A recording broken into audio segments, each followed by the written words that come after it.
சென்னை வில்லிவாக்கத்தில் ஆன்லைனில் ஆர்டர் செய்த பிரியாணியோடு வந்த ரைத்தாவில் புழு இருந்ததால் வாடிக்கையாளர் அதிர்ச்சியடைந்துள்ளனர். சென்னை வில்லிவாக்கம் ராஜாஜி நகர் பகுதியைச் சேர்ந்தவர் ஜெகதீசன். இவர் செனாய் நகரில் உள்ள தனியார் உணவகத்தில் சிக்கன், மட்டன் பிரியாணி மற்றும் சிக்கன் 65 என 3 விதமான உணவுகள் ஆன்லைனில் ஆர்டர் செய்திருக்கிறார்.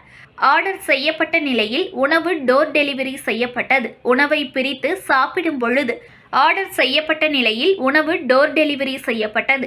உணவை பிரித்து சாப்பிடும் பொழுது ரைத்தாவை திறந்த நிலையில் புழு இருந்ததைக் கண்டு அதிர்ச்சியடைந்திருக்கிறார். இது தொடர்பாக ஹோட்டல் நிர்வாகத்தை கேட்டபோது ஹோட்டல் நிர்வாகம் நாங்கள் வேறு ஒரு உணவை மாற்றி தருவதாக கூறியுள்ளனர்.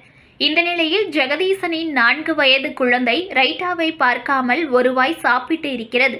இதனால் என்ன ஆகும் என்று பெற்றோர்கள் ஒருவித பயத்தில் இருக்கின்றனர். தொடர்ந்து இதுபோல் சம்பவங்கள் அரங்கேறி வருவது தொடர்கதையாகி இருக்கிறது.